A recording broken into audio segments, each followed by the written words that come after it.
The following audio is via a Skype call. Welcome to Talk Cosmos, the show where Sue Rose Minahan and guests unveil astrology's ancient archetypes that continually build the collective experiences in our unconsciousness. Get ready to find your free will from your roots in the stars.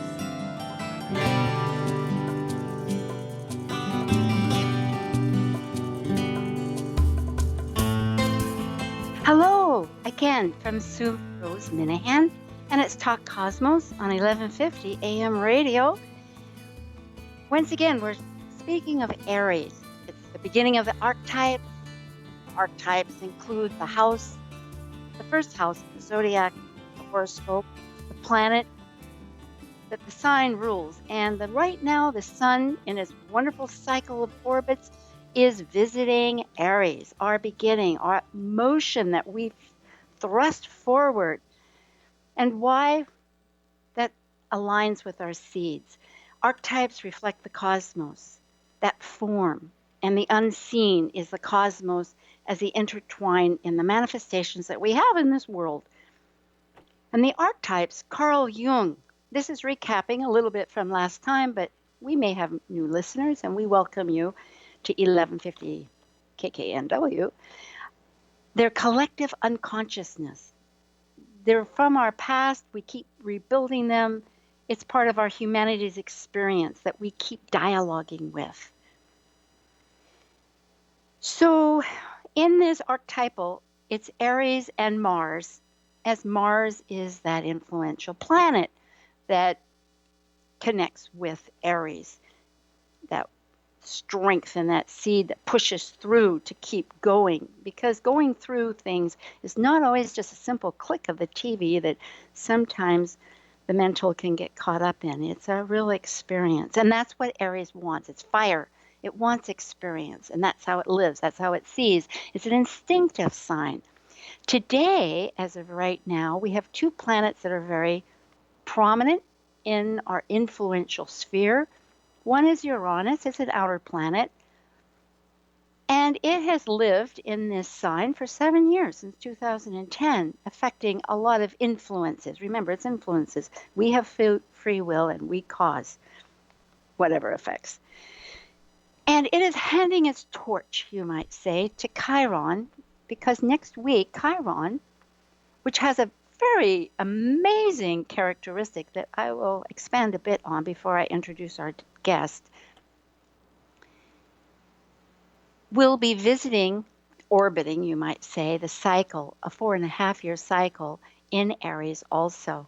So one is at the very end and one is at the very beginning. They're having a commune and a conversation, because that's how these orbital cosmos relationships are. Everything's a relationship. With Chiron, well, to start with Chiron, I suppose. Well, let's start with Uranus. Uranus is just ending, and Uranus is a planet that is all about authenticness. It gives great insights through lightning bolts, where you see the vision. Rick Levine often well expresses it that way. And the vision is sighted. You see the reality. There's no denying it yet. Boop, it's gone. And then what are you left with? And it could be, depending on the vision, quite a bit to readjust. And if we don't listen, well, then that's why they call it the trauma sign. It has a lot, its goal is to improve. It wants the authentic real self. It is a mentality mind. It does. So with Chiron is a very intriguing anomaly, you might say. It was discovered in 1977. It was first a minor planet, they call it a dwarf planet, and it was established as such. This is what it is. And then, oh, wait a minute, it looks like a comet. It's blazing forth. Well, then they made it as a comet. So unlike any others, it has this dual reality, and that will relate as we go on. It's also the sign of the shaman, and I might be tying that in just a moment, because Chiron, as a comet, looking at the physical, and all of this with our astrology to find meaningfulness with this program is, what are the depths? And we get clues. And observing is a clue. Listening is a clue. And observing this comet, minor dwarf or dwarf planet Chiron as it comes in, it's larger than most. Chiron is a centaur in mythology, and rightfully so, because it's one of a herd, and there are since 200 plus asteroids out there. But as an asteroid is a comet, it's really redefined the whole sense of what we're looking at. And that's important to realize too in the symbolism as we go on. With Chiron as a comet, it has this gaseous frozen form. It's very elliptical. The orbit goes 50 years, and it goes way out to the outer limits of Uranus and comes in close to Mars. It's pretty huge. And it's frozen, and as it gets close to the sun, it passes the liquid process and goes right to a tail. And then as it goes away, it immediately freezes underneath, submerged, hidden, unresourced. It's large. It's one of the largest. So that's the physicality of it that we can get a little information. Chiron itself was the wounded healer.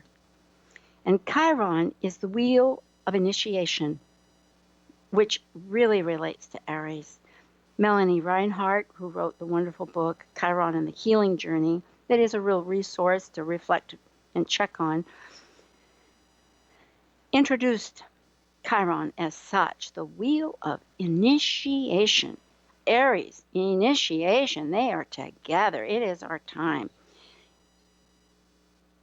It symbolizes, she says, our condition. It doesn't mean here or there, up or down, we've improved. It is what it is. It's our condition. Before we embark consciously on this path of initiation, as she says, and to a spiritual awakening.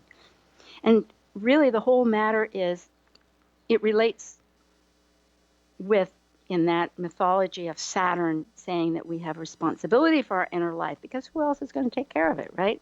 Mama was wonderful, or maybe not, but the truth is we're our own body. This is our world that we inhabit. And so this really comes into a question that we will discuss later in this program. To wrap up this thoughts, before I introduce Annie Hart, who will be our wonderful guest for today, to speak of that Chiron also is the ancient shaman, the horse-mounted. Oh, I did not say Chiron was half horse and half human. Rejected by his own mother, horrified. It symbolizes that the nature part of us, just like we do the cosmos, and our human part.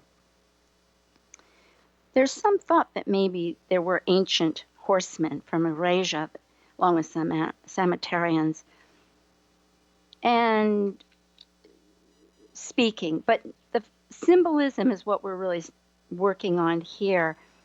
And it is that suffering, that journey.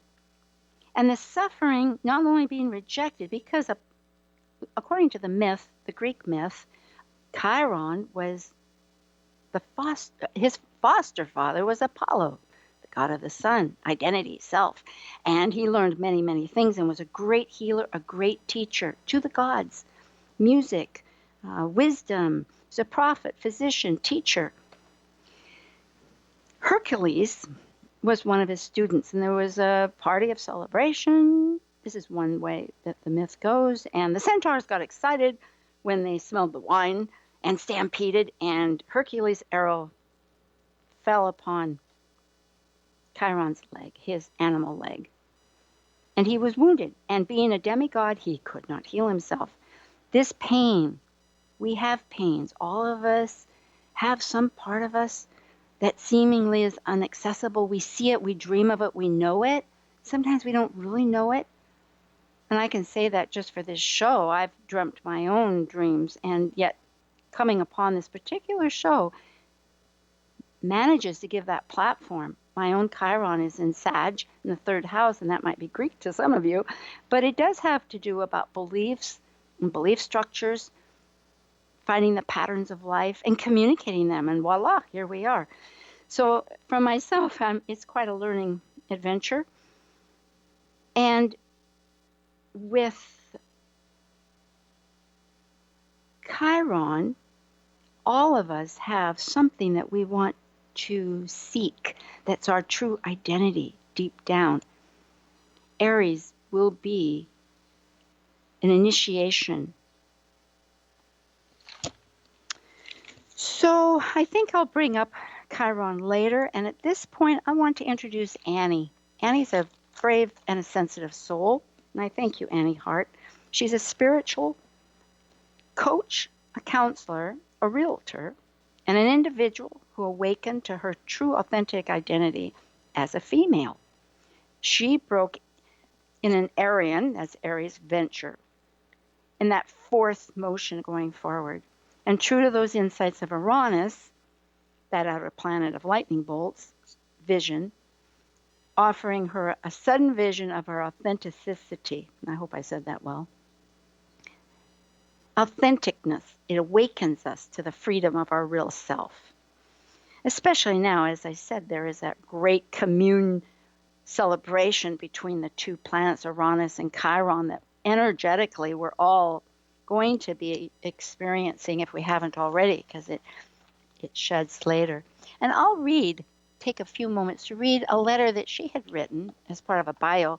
And you can notice Annie and get in touch with her on our website, talkcosmos.com, because we have all the speakers there, which is more of a bulletproof, not bulletproof, but pardon me, but itemized definitions of who the person is. But this is in her words, because she has lots to say, and this won't spare her any words. Ever since I was old enough to ponder that the existence of a creator,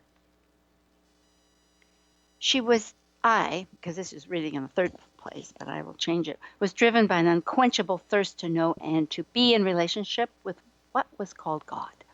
This underlying thirst was unceasingly throughout my life, and no matter what life experiences, including being a parent, father to 4 children, and an entrepreneur who built a successful produce distribution company, and at the time considered a he, whatever I was going through, my attention always was drawn to my spiritual search. So in recent years, I found I was looking for what I was looking for, and now that place of deep knowing, my heart, my passion to take as anyone into that area I'm elaborating a little bit on this, that's hungry for a direct experience of their very self, the heart of all, source of life.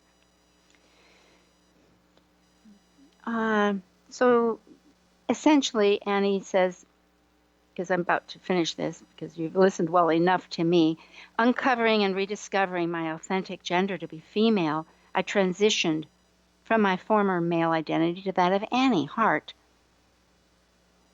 This dramatic shift in embodied expression is a gateway to an opening of my heart and voice to be of service to humanity, which leads me to say, Chironic, the depth of the inner voyage, which is what Chiron is asking us to bravely leap forward into recognizing and experiencing, is a service to the other, because that in itself, why can't we access it? In part because it's not ours alone. It needs to be shared, and that's the angst.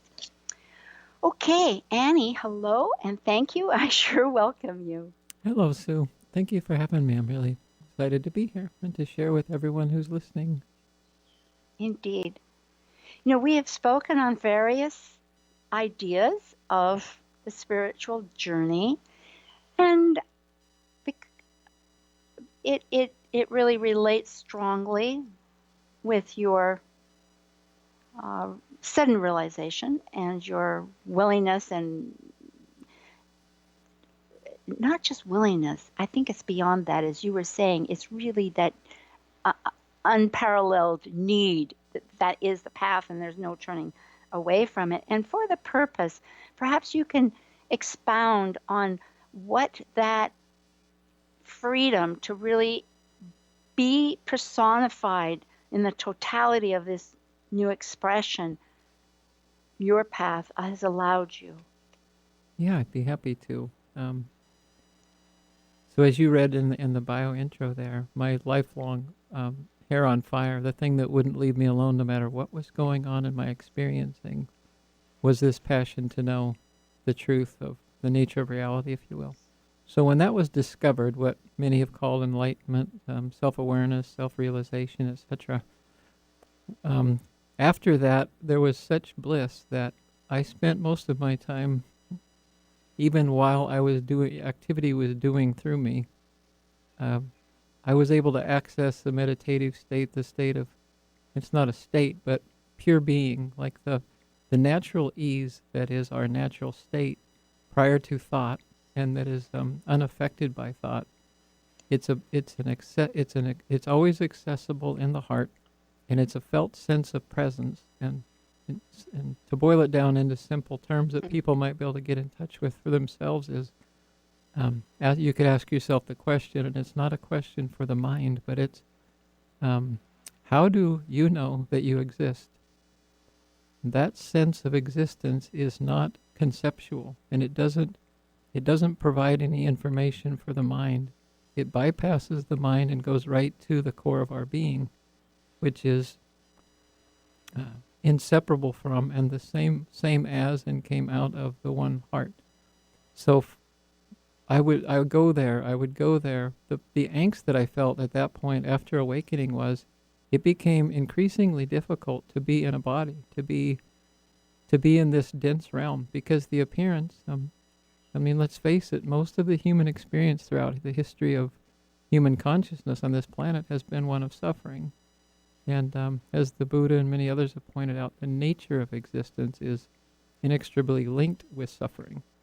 And so it became really painful to be embodied. And so, in a nutshell, there was all of this awareness, and it was like words were bottled up inside of me, because the heart could not help but share this. But it was, I look back now, and it was a ripening. It was an incubation. It was like wine sitting in a cask, or fine whiskey or whatever, that takes years and years to age. And the more it ages and is sort of kept in this dark, safe environment, it ages, and by the time it's fully aged, it's good to drink. You know, it's reached its savory peak. So that's what, there was like a deliberate limitation on my voice, an ability to speak this and to share this, and it was, part of it was that aging process, and what I found out the moment that I realized that I was authentically female, that had been uncovered, or had been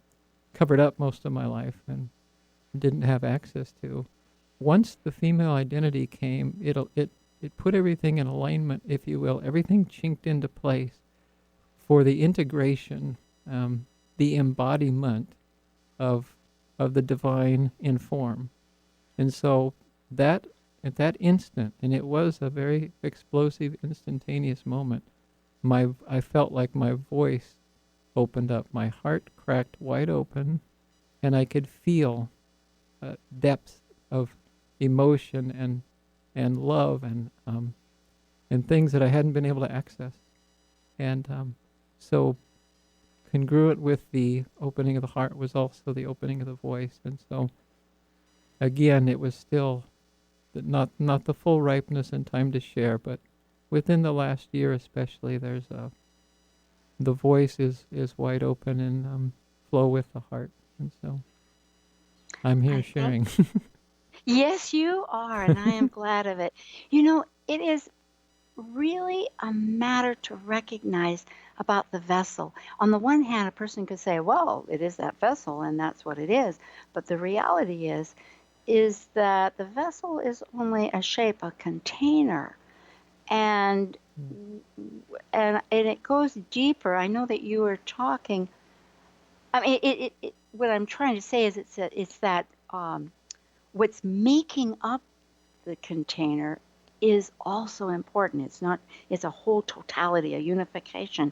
And I know that you were talking about, because there's connections with other people that are um, in our in this world of ours that are also uh, re-identifying their role as the sexual, because the sexual has had,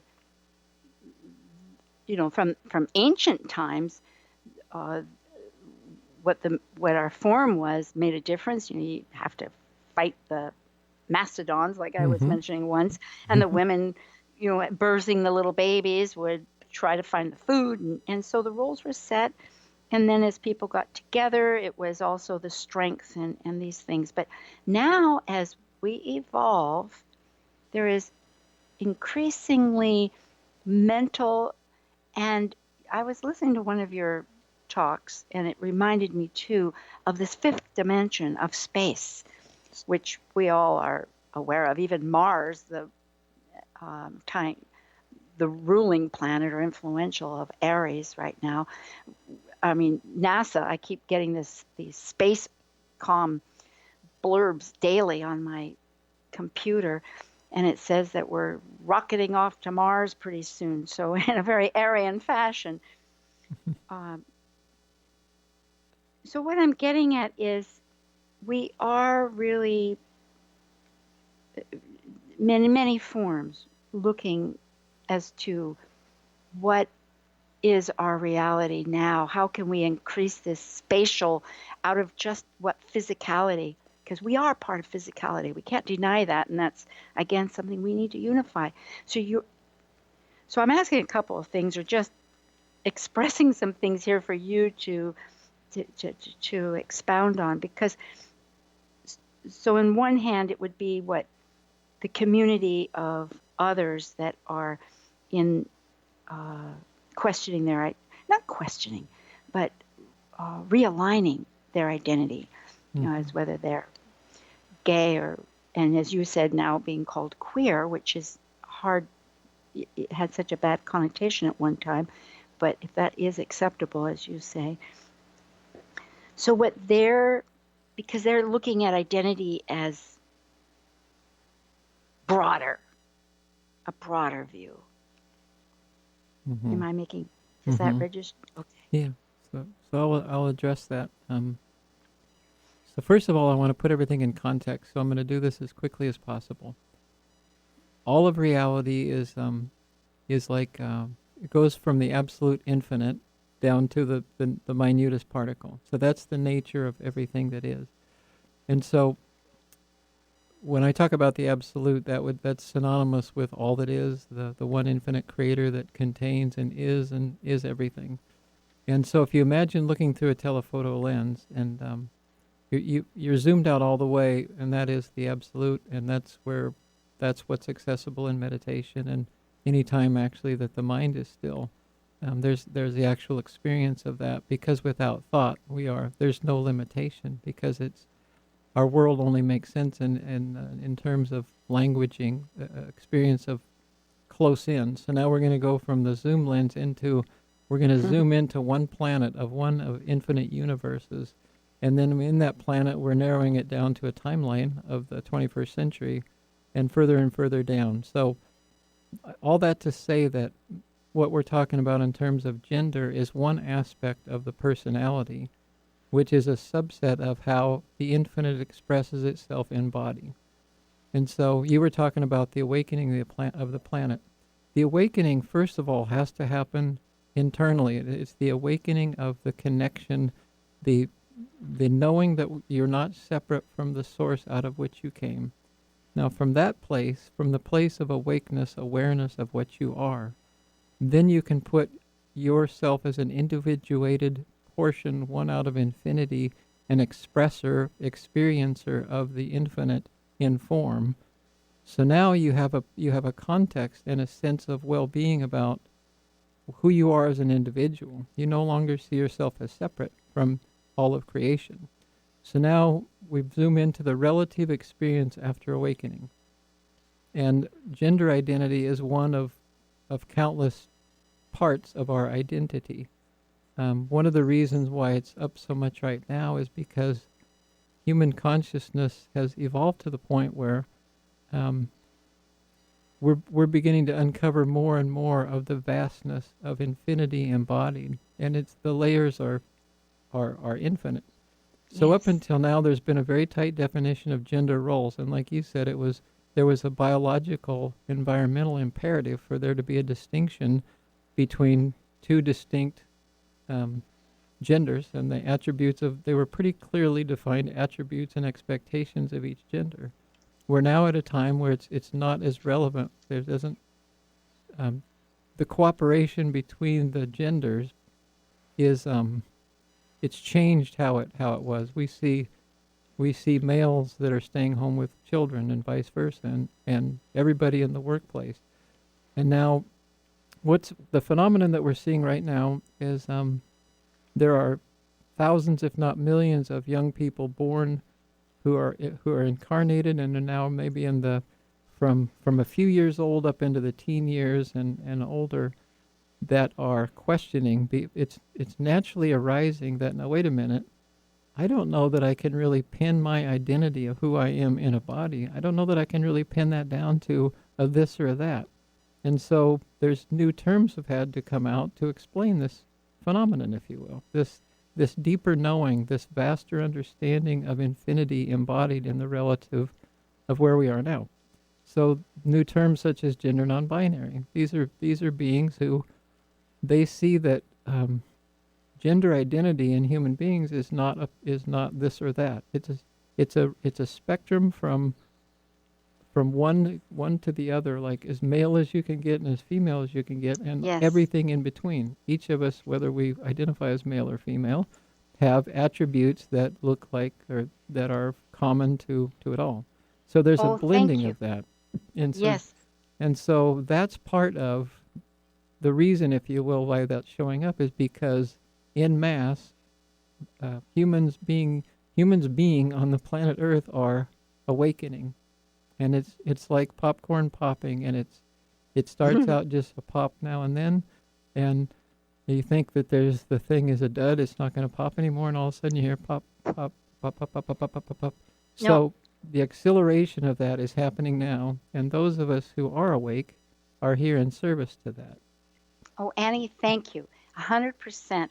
This in a nutshell, and then I'm going to say a few words, and then we're going to have a little announcement. It's that hour. But yes, it's like yin and yang, the two opposites with a little speck in the other, and this beautiful force that through the body that we know of, I mean, we are body, and that people can relate as maybe distant as it might be from their own experience consciously, you are acting, I might say, as a chironic soul, sharing and teaching, like the looking glass through another vision, how to see and integrate these parts. Because yes, as we know in astrology too, we have Mars, we have Venus. You know, we're not purely our one identity and all that. So I bless you. I am going to now give a little open up the phone line for everybody after this announcement. And that number is 888-298-5569. I finally got it right. And the questions can be on your chart. I mean, if on a personal level, if you would. My own software is down, so I can't bring up anything about Chiron, but I can answer something about Aries. We're sticking with the archetype, so it won't be a full consultation. For that matter, you can contact me at info@talkcosmos.com. But yes, so do call, and if you have any thoughts and ideas, that was 888-298-5569.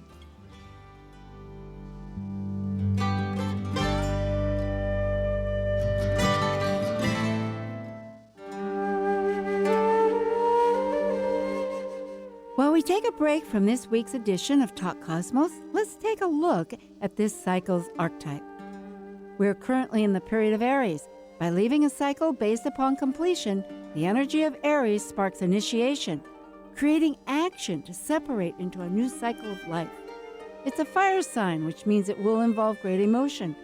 And because separation may create resistance, it also takes great courage to break away to new ways of becoming. Hi, this is Liz Machette, astrologer, tarotist, Reiki master teacher, and you're listening to Talk Cosmos on Alternative Talk 1150 AM, where we discuss the meaningfulness of our roots in the stars.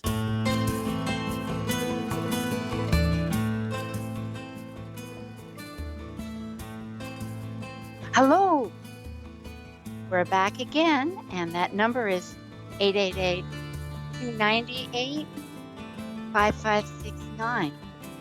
And if we don't receive any calls, that's okay too, but the lines are open and someone will answer it. Meanwhile, I'll continue with Annie. She has much more to say, and this has been a good foundation, because as a Chironic soul, which I would say truly, Annie, as more I pondered on Chiron, which I love this show for, it really is giving that impetus to say, what is happening now? Let's understand it. It is that suffering that, as Chiron wasn't able to heal himself. And as that story might say for the Greeks, it wasn't until Chiron could talk to Zeus, or Jupiter, the god of gods, that he and offered to give his life to Prometheus, another god that was had given fire to mankind, because he felt that mankind needed to live better than just in caves, have tools to grow on. And it is our spark. It is part of that Aryan life that we share, that you're really talking about. But so Chiron did exchange his life. Now, that was in the sense of a true death, and as a result, freeing Prometheus, and also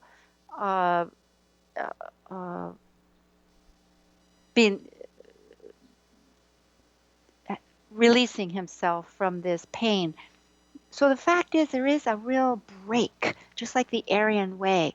This is symbolic there, from our context today. And so there's such as going from one physicality to the next physicality adjusts certain exterior things, although I know it's been supportive for you. But along with that is such as today, where you're giving such great sharing, such a connective voice that only you could do because of your experience. And that is of the teacher, the master teacher. And I know that you're a spiritually connected counselor too. So I guess what I'm asking here is how we can branch out here about how you see your path of sharing, and how, or whatever it ignites in your thoughts right now. Mm-hmm. Well, I can relate to the what you shared previously about Chiron, the wounded healer, and in my life experience, there's some aspects of woundedness or suffering that I can discuss really quick. And so one of those is from the perspective of the absolute. As you awaken and you begin to see that all these circumstances that happen in your life do not make you a victim, and there wasn't a villain who was perpetrating these hardships and suffering on you. It was actually a great gift of love for the purpose of honing and polishing, so that the embodied being, individuation of the one, is clearer, freer, free from the illusion that we all come in with, and the conditioning that gets layered on like a computer program that contains all the do's and don'ts and can'ts and shouldn'ts. And so you observe children when they come in, children when they're old enough to be asked, what do you want to be when you grow up? They light up. You watch them at play. They naturally create. They're curious about everything, and that's what this appearance is all about. It's exploring. It's the one exploring itself in individuated form. So the wounded sufferer, the wounding is a constant reminder of being dependent on, if you will, not independent from the source that is flowing life through us. But there's a sweet dependency And that woundedness brings us back in contact with our own limitations, and we're deliberately limited in form, but we're infinitely empowered through that connection of life. And so what wants to come through here is to share pure life as clearly and crisply as possible through a vessel that has been wounded and broken open, to be of service. And so I want to talk a bit about responsibility. So we're conditioned to feel like we are responsible for this, that, and the other thing. So the responsible with an I, responsible. And what we find after we sort of wear ourselves out with feeling responsible to so many outside influence or others in our life, what we find is that rather than responsibility, which in cases that it's appropriate, that naturally arises, but as circumstances arise that require the expression of the divine to another being, we are response-able. And so I don't feel responsible, but I feel response-able at the behest of life, at the behest of of the one who brings benefit to itself in all forms. There's a responsibility to share and to bring people to their own direct experience of what I'm speaking of. That what you are at the core is pure being, pure godness. Well said. And I know I brought up the word responsible. I've always thought and recognized that where else do you go except oneself? There's, whether it's able or ibble, it's really that direction where you can pick yourself up, and it is that wonderful, well, I don't know if it's wonderful or what, but there's that constant reflection of other and self, for some of us more than others maybe. But we all live all of this. It's just in what balance, in what category, what recipe of life. So it's so true. But I love what you just said with individuation. It is really the crux of what we need, and listening to oneself and connecting all of these necessities that you have had to journey through, and it is a journey, is really the pivotal platform of what any of us can do. We each have our own story, but your truth of finding your embodiment, as it was, that's very clearly gives you credibility, I think, with a lot of people, because they recognize, oh, this person really did have a lot to have to weather. And she's speaking from her heart, from experience.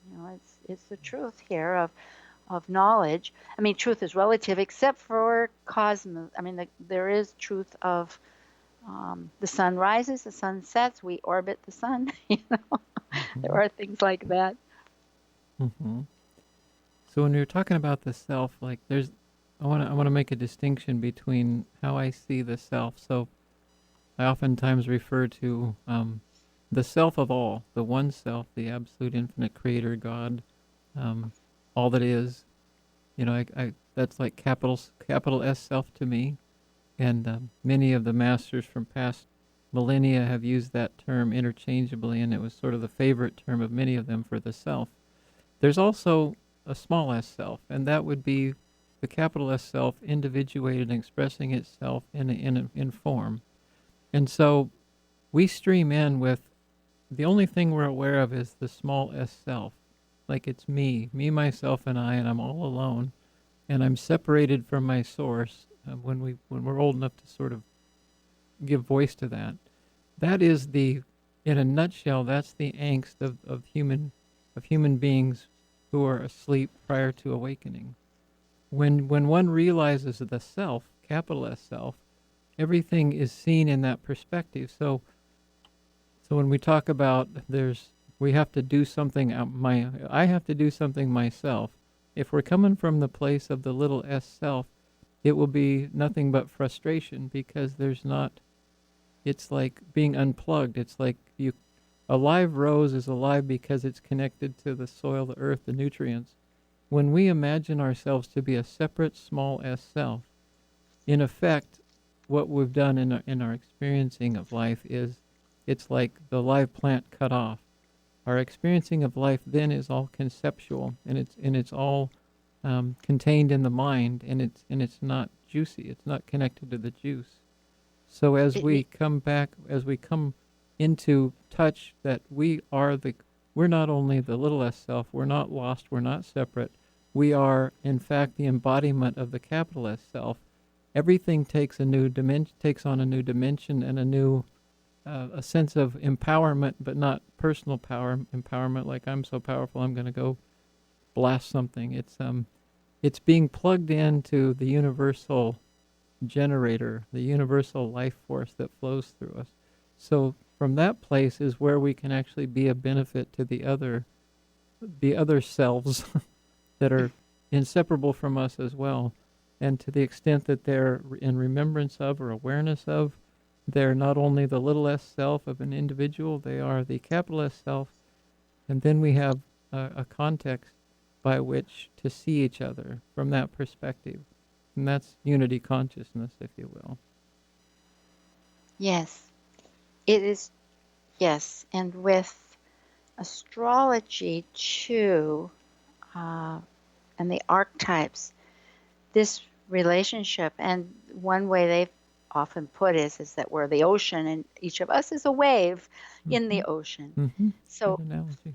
yeah, and here, since we are talking a bit about how this relates with the archetypes, the benefit of Aries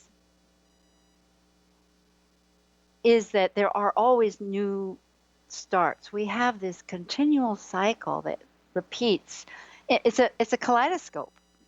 Every planet has its orbit, and they all connect and intertwine in their relationships, so that in a sense it's like if you were in a cave and there's stalagmites and stalactites dripping with other lime and forming, it changes in its view of what it looks like. I don't know if that's a great analogy, but the point is that yes, we are connected in our source. And that's what's to be important. And how are we finding it? We're finding it through our experience, through this Aryan, take a leap, feel the fire, see the bolting light while Uranus is still in Aries for the next month, till it goes into a more solidified form of Taurus. And we start thinking of values right now. And as the pieces might be broken up in whatever world we've seen that's false, the connection is important to bring, like you're pointing out, and I'm pointing out, of the spirit and the mind, the soul and the body, rather than fragmented. And so this is, I appreciate so much your ability to speak on behalf of this need that we have. I think we have a brief station identification. I think we're having one about now, and then we'll close up after that. But I don't hear it.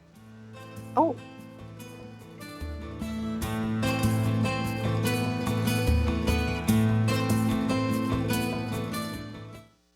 NHL star Matt Martin for American Humane. Hi, I'm Matt Martin, and in all my years of playing professional hockey, I've gotten my share of bruises and injuries. But for many who really put their lives on the line every day, it's not always the injuries you can see that hurt the most. I'm talking about our veterans. Every single day, 184 veterans are diagnosed with post-traumatic stress, and tragically, 20 take their own lives. When medications and therapy don't help, professionally trained service dogs can. American Humane, serving the U.S. military for over 100 years, has put together a free guide to help veterans obtain these life-saving service animals. If you are a veteran or know a veteran struggling with PTS, please go to AmericanHumane.org for this free, downloadable resource. Let's give our veterans the help they need to win their battle. For more information, visit AmericanHumane.org. Hi, this is Liz Machette, astrologer, tarotist, Reiki master teacher, and you're listening to Talk Cosmos on Alternative Talk 1150 AM, where we discuss the meaningfulness of our roots in the stars.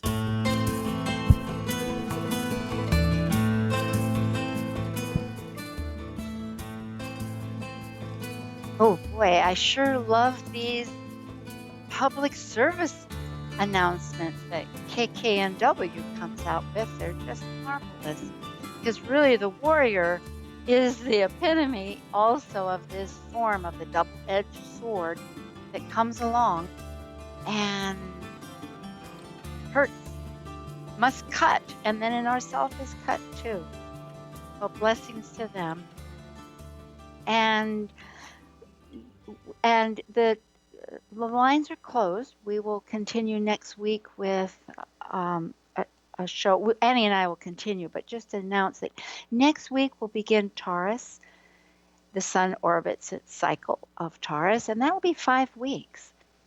At date, I have several that are lined up for the month, but not yet specifically for one for next week, and I know we will. We've just begun this quest, and I have some wonderful people that I'm getting in touch with, and each have significant thoughts and things to say. And there's a lot of mythology, too, about Venus. In fact, there's some that concerns Mars and Venus. So as all cusps blend from one to the next, it'll be fine to talk about that. Yes, so go to talkcosmos.com and you can see who our speakers will be. And we're just getting united. This week we're going to have the emails in force. So if you want to connect, you'll be able to do that. It's like the tides, a little coming in, a little going out. It hasn't quite been total, but we're on the bridge here. It's happening. Also, if you're in Seattle, you can hear, but if you're streaming elsewhere, 1150 kknw.com, and they have apps that you can put on your handy dandy little phone. Okay, Annie, we have a few minutes before we can sign off. Oh. Yeah. So yeah, go ahead. I have something to share. If you have a question, I'm happy to field that ready. as well. Go ahead. So this comes up to say, and I want to put, I would like to put the science of astrology sort of in the context of what I've shared from the absolute into the absolutely infinite into that infinity expressed in a pinhole, if you will, of itself. And so astrology to me is this, and as you know, Sue, I lived with an astrologer for a few years, and everything that she said, everything that she would share with me lined up with what I knew to be, knew and still know virtually nothing about the science of astrology, but I have a deep respect for it. And to put it in the context of how I see it, one's birth chart and everything else that is seen in the heavenlies, from what we call the heavenlies from our perspective, is a let's talk specifically about a person's birth chart and all the layers and layers. I mean, you've talked about one teeny bit of a vast array of pointers and symbols in each individual's chart and the collective and all the subsets, etc. So the science of astrology, what that points to, the meaning, if you will, of astrology, how does it benefit us is, here's something that for everyone to consider as the birth chart is an announcement. It's a love note. It's a love letter from the beloved, from your source, that out of which you came and with whom you are inseparable. When the day that each of you incarnated, you came out of a womb, you came out of infinity, so to speak. Actually, that's not even so to speak. You came from everything that could ever be, the infinite potential, surrounded in nothing but unconditional love, birthed into a relative experiencing a little bit of infinity expressed in form, into what could be called a rather shocking set of circumstances, or the environment that we're born into at this stage of human evolution in this particular planet is dense. It's rugged. It's tough. And so, on the day of one's incarnation in the birth chart, you see an immaculate, indescribably beautiful, like a snapshot. It's like when you see the particle physicists, and they do you see like a picture of when particles collide, and there's all kinds of spirals and this beautiful art. A birth chart is an intricate, beautiful announcement and a blueprint, if you will, for the possibilities and potential of one's life. The potential is endless, but it's because this is just one of infinite incarnations. The birth chart shows this. It's a beautiful gift to each individuation as a sort of a breadcrumb. In a way, it's a breadcrumb back to source. It's also a roadmap and a blueprint for all the wonderful potential of everything that could be experienced, and what are the unique talents and gifts of that individuation. So the joy that creation felt when each individuation of itself was birthed into existence in this one part of existence, it was like an orgasmic explosion, and it left an imprint. It was like a flashbulb, and it was poof. So the evidence of that, or what that looks like, is the birth chart. And those of you who have made this sort of your life's work, and well, you've made it your life's work. It's your natural passion. It's a gift that you brought in, is to offer that as an encouragement to help people enhance, maximize their experience of infinity condensed into a body for the sake of experiencing the most amazingness of every part of one's life. So thank you for letting me say that. We love it. We love it. From my own viewpoint of evolutionary astrology, seeing soul growth, that's what captured me. I'd always found it fascinating to think that it was a tool, that our bodies were the same percentage as the earth, 70% water, which was pretty incredible, and that the tides and the forces affected us. But it still wasn't like, what was the usage? It was kind of interesting what was fascinating to realize that we were like different plants in different spots of soils. But when I came upon this idea of, which was some year during the last 8 years, of evolutionary astrology, that opened up the door for me. I will respect other disciplines. There's some subtleties that change. Just like, if a person sits down at a dinner, some people get their food from the stove, others fix it on pots on the table, and some even serve the plates. So, it's how it's done is different. But I love that. And it is in depth. And that's why how to start a huge program. Not to have us here, but I had to think about that for a moment. And archetypes is a start. So the first show does give an umbrella, you might say. It's not just a simple educational thing. It'll touch on various facets, but like in Taurus, we'll touch on plants, and we'll maybe herbology, and maybe the physical disciplines. There's different ways of incorporating. You have really just opened up you have been the teacher here. I really hope that I know that your spiritual counseling must be strong. Besides, you are a realtor here in town, but you really have great gifts to share. And so, yes, what you've said is wonderful. We are a thumbprint of the universe. Yeah. And by looking at these in depth, but definitely trying to really focus on what is this purpose? Because Mars in Aries is the ignition. Maurice Fernandez, who is a wonderful, well, he's a teacher, a gifted soul, president of Organization of Professional Astrology, which I'm easily advertising as a resourceful, marvelous group. Says in his many teachings, gives great credit to Mars, that Mars, it's that spark, that going forward. It is something to understand. We do have archives in our available at web, not web, at yes, on our web at Talk Cosmos.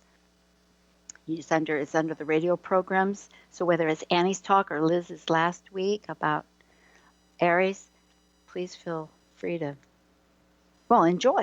And we will have comments. We will be able to interact. It's a growth process. We're all learning how to put these pieces together. So Annie, I'm thinking we only have, well, right now I guess we need to say goodbye. If you have a short, in 1 minute, we're going to say adieu. Okay. And so if I would just encourage everybody that what I've spoken of today, access to the direct access into knowing what you are on the absolute level, is as simple as this. Just ask yourself, sense into the knowing that you exist, the I exist, and follow that, and put your attention there, and put your loyalty and your allegiance there, in that space between thought, and thoughts are not likely to cease. You can turn your attention away from the content of thought and buying into them, and just be in that still space prior to and between thought, and taste this for yourself. perfect. Thank you, and thank you. Thank you, so Sue. much. Okay.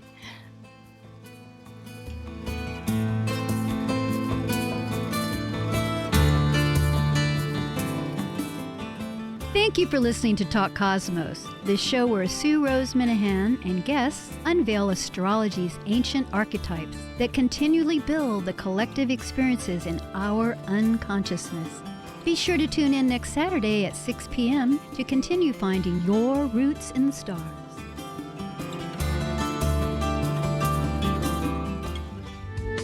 The preceding audio was via a Skype call.